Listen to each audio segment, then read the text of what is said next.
Hello mga kababayan! Isang magandang hapon pong muli sa inyong lahat. Ngayon po ay pag-uusapan natin ang pinakamainit na issue about temporary foreign workers. Again, part 2 ito, bale, ng unang episode namin nung nakaraan. Pinag-usapan na natin ito, Sir Jake. Parang follow-up lang ito sapagkat may bagong ipinahayag ang ating Prime Minister Mark Carney regarding the TFW updates. But before yan, magandang hapon muna, Attorney Jake Aguilar. Magandang hapon, Pen. Magandang hapon din po sa nanonood.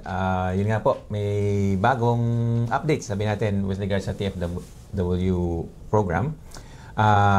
Nagsimula tayo nung pinag-usapan natin kasi sabi ni Pierre Poilievre na scrap na nga daw. At saka hindi lang siya, maraming politicians ang nagsasabi na scrap na nga lang daw yung temporary foreign worker program na yan dahil nga daw sa taas ng unemployment ngayon, yung mga kabataan ay nahihirapan sila makakuha ng trabaho. At yun nga, parang inaagaw daw yung trabaho na para sana yung sa mga fresh grad or sa mga kabataan napupunta daw sa mga foreign workers. So yun po yung issue. And then sumagot na rin po yung gobyerno natin, si Prime Minister Mark Carney. Sumagot na din siya. Sabi lang niya, kailangan tayo mag-focus doon sa mga specific sectors or regions. Ibig sabihin, hindi niya ini-scrap. Hindi siya in favor na i-scrap totally yung program, pero improve natin, parang gano'n. Like we will adopt a focus approach. A focus approach on the more specific regions or strategic sectors ang sinasabi niya. So, anyway, medyo pa rin, masyadong broad. Pero ang take lang natin doon, ang intindi natin doon, yun nga, hindi i-scrap. And then, meron kasi mga specific sectors talaga na kailangan or dumidepende sa temporary workers. At hindi naman siyempre pwedeng pabayaan doon, lalo ngayon. Yun nga, naghihirap na nga yung ekonomiya. Aalisan pa sila ng mga trabahador na kung saan sila lalong nahirapan yung ekonomiya natin o yung mga specific sectors na yun. Lalong nahirapan kasi marami din mga business sectors na naglalabi na wag nga ding i-scrap daw yung temporary foreign worker program na yan kasi doon lang talaga sila din umaasa. So siguro yun yung pag-usapan natin ng mas detalyado pa sa ngayon. Pero yung mga reaction ng mga TFWs ngayon, Sir Jake, parang ang saya lang nilang pakinggan dahil nga parang hindi naman para totally ipapatigil ito.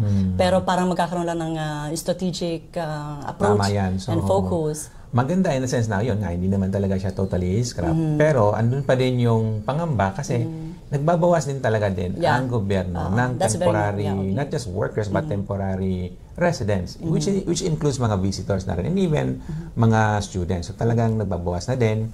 Yung nga, dineclare na rin nila yan last year pa. Hanggang ngayon, inuulit nila yung message na yon. In fact, I think dun sa estimate ng gobyerno, nasa 7.1% yata, if I'm not mistaken, ang mga temporary workers ngayon dito sa Canada. 7.1% ng total population. Tapos ang sabi ng gobyerno, ibababa nga daw nila yan sa 5%. So if we do the math, siguro mga about 1/3 ng current population ng temporary workers ang mawawala. So isa sa bawat tatlo, somehow ang sabi natin mapapauwi, unfortunate.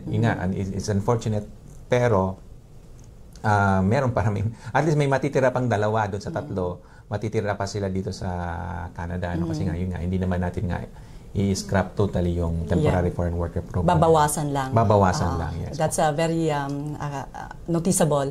Kasi from the last year's statistics, medyo bumaba naman talaga nga.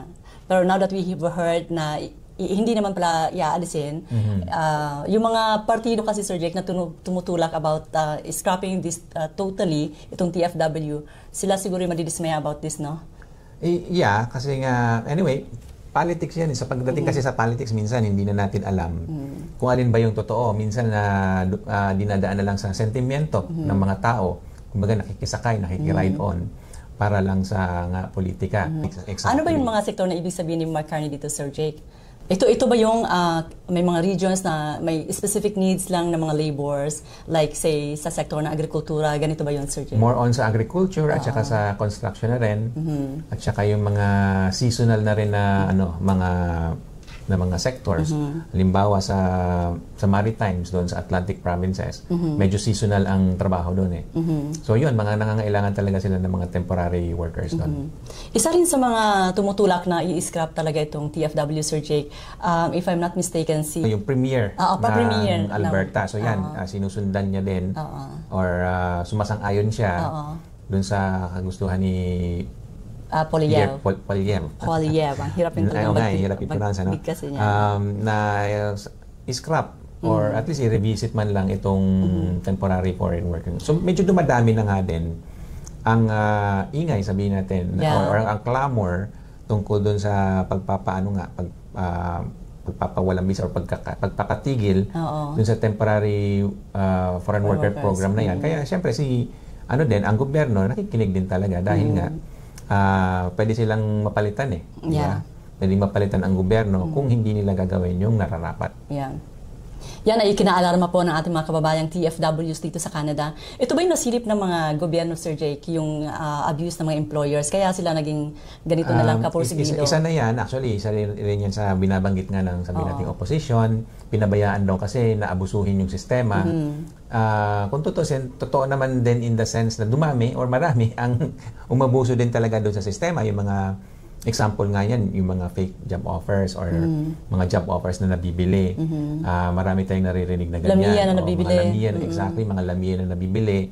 Hindi naman talaga kailangan ng employer, pero since kailangan ng trabahador, makarating dito. Apply sila ng lamiya. So marami tayo pong naririnig na mga fake na ganoon. Pero Sir Jake, na may nagfa-facilitate din ng mga fake job offers, totoo ba to? Meron tayong naririnig. So, wala tayong kakayahan para talaga mag-investiga on our own para malaman kung totoo talaga yun. Pero marami tayong naririnig na mga bali-balita tungkol dyan, mismo sa mga tao na nakakausap natin. Meron tayong mga ganyang balitang nakukuha na yun nga po, na napepeke yung mga job offer. Kasi may pera doon yung si employee, minsan sa pagiging desperate nila na ma-extend yung work permit nila, handa sila magbayad na lang para na lang makakuha ng extension. Marami sa kanila nakakalusot dahil mahirap kasing patunayan So pag ang isang employer nga nagbigay siya ng job offer or nag-apply siya ng LMIA, napakahirap patunayan para dun sa isang immigration officer, sabi natin gano'n, na napakahirap para sa kanya na malaman kung peke nga ba to o totoo. Mahirap So, unless meron siya mga inside information na usually wala naman, hindi niya mapapatunayan. So, kaya napakahirap hulihin ba, sabihin natin gano'n. And maybe to conduct the investigation will take matagal na time. Exactly. Kaya nga din ito ngayon, medyo tumatagal. Siguro isa na yun sa dahilan kung bakit mahaba yung processing time ng mga LMIA sa ngayon kasi sinisiguro nga na talagang valid yung mga job offers. Pero ang epekto nito, yung mga lehitimong aplikante, silang apektado kasi nga humahaba yung processing time at napapagdudahan din sila kahit talaga namang lehitimo yung mga job offers nila, napapagdudahan din sila, humahaba yung process, ang daming hinihingi at minsan nga sila mismo nare-refuse kahit lehitimo naman yung mga job offers nila nare-refuse kasi duda pa rin si officer sa kanila. Nangyayari po yung mga ganun. Sir Jake, bilang immigration lawyer, Sir Jake, ano yung mga nakikitaan natin sa kliyente? Dahil marami kang mga kliyente pumapasok dito. Yung mga refusal, ano ba yung nakikita mo doon na nagiging doubts about the job offers and all that? So, marami tayong mga kliyente na talagang natatakot na dahil hindi sila nga makakuha ng mga ng mga renewals from unang-una from their employers at saka naghigpit na rin talaga nga sa LMIA ngayon so hindi lahat nga napaprocess yung tinatawag nating low wage na LMIA hindi muna siya ipaprocess habang mataas yung unemployment which is hanggang ngayon tumaas pa nga yung unemployment rate so marami sa kanila ang nangangamba kasi hindi na nila nga ma-renew yung work permit nila. So, yun lang din po ang ngayon, ang sitwasyon. Masamamang pag-usapan. Pero, yun nga, as we mentioned earlier, 1 out of 3 siguro ang hindi makakapag-renew at siguro kailangan umuwi muna or at least magmuni-muni, Sir Jake. Palit sila ng status nila from worker into visitor muna. At least in the meantime. Kailangan lang palagpasin niyo itong mainit na usapin muna. Hindi magandang sitwasyon na nangyayari. Palamigin muna natin.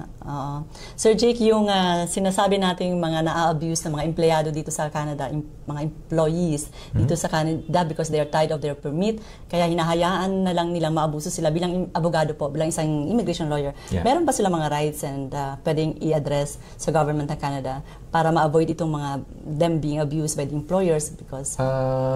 definitely. So, pwede silang magsumbong sa tamang ahensya ng gobyerno para maipaglaban nila yung mga karapatan nila. Pwede silang kumuha ng abogado nila. Pwede silang mag-apply ng vulnerable open work permit. So, madami din naman silang pwedeng gawin, option. Kailangan lang din nilang malaman yon na protektado sila. Minsan kasi, yun nga, pag hindi mo alam, ang iniisip lang natin, yung nga, vulnerable tayo masyado sa employer natin. So, nananahimik na lang tayo. Hindi tayo lumalaban dahil sa takot natin. So, unang-una siguro nga yung information, kailangan nilang malaman kung ano yung mga karapatan nila. At dapat alam nila na pwede nilang isulong yon, pwede nilang ipaglaban yon. Wala na tayo sa Pilipinas, kumbaga, na mahirap ipaglaban yung mga karapatan natin. Pero dito sa Canada, kahit papaano, pwede yon. So, yun lang, kailangan nilang gawa ng paraan. Pero we understand, yung takot kasi ng mga TFW, Sir Jake, once yung permit nila ay tied with the employer kasi hesitant silang i-voice out yung kanilang mga experiences. Yung bagay yun, hindi kasi mawawala yun eh.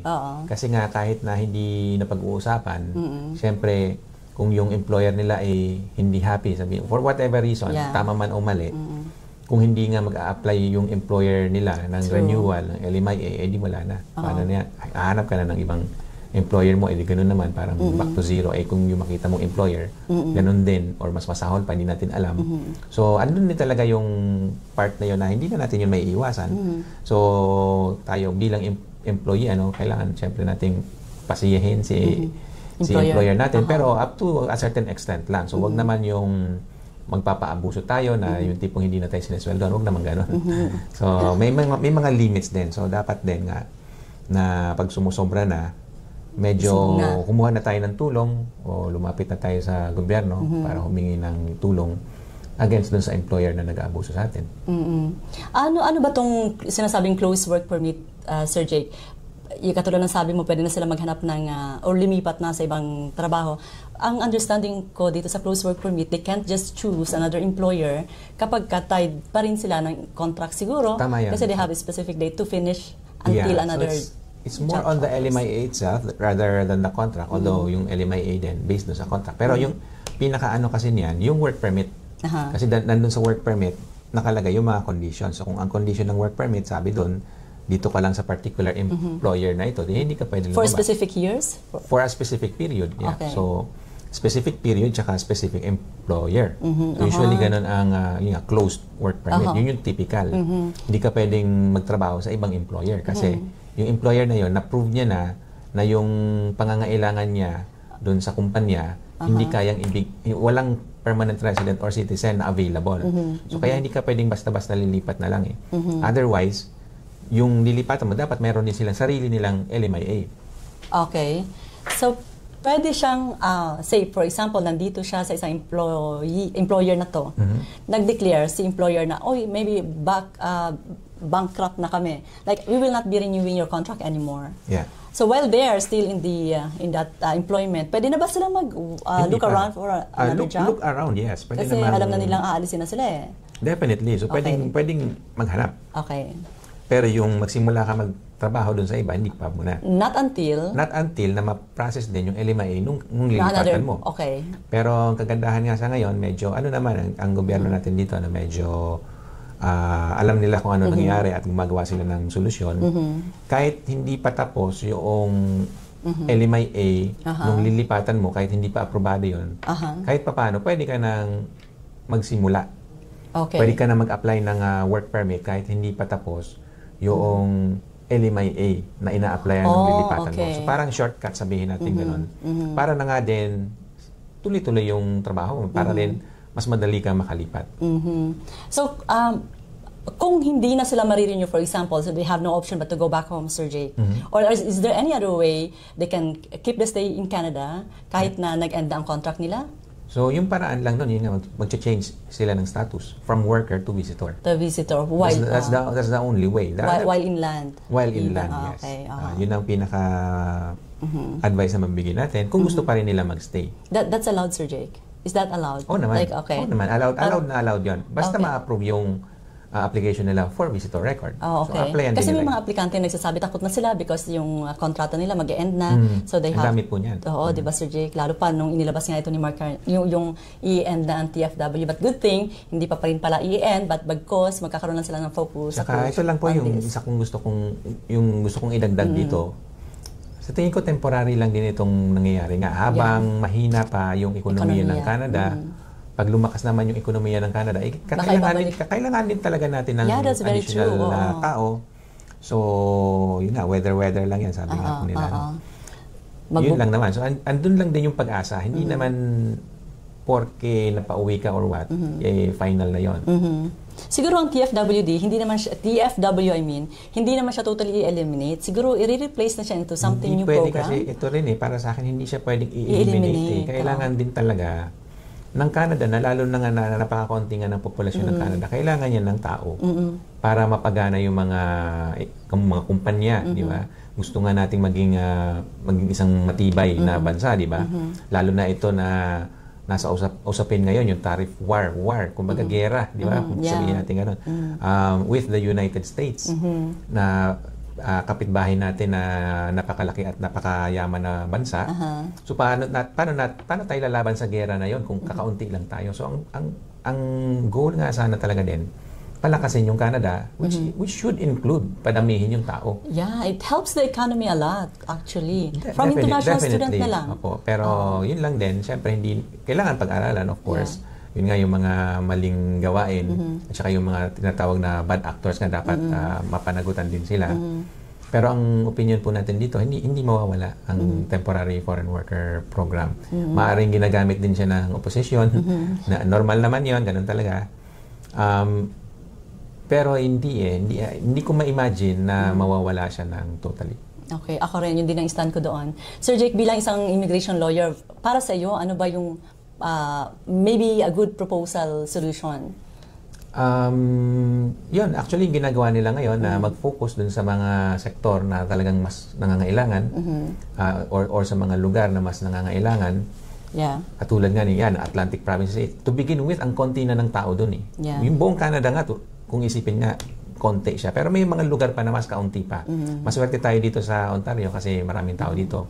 Pero yung ibang probinsya, konti talaga ang tao sa kanila. So sila, kailangan nila ng tao, temporary foreign worker man o hindi.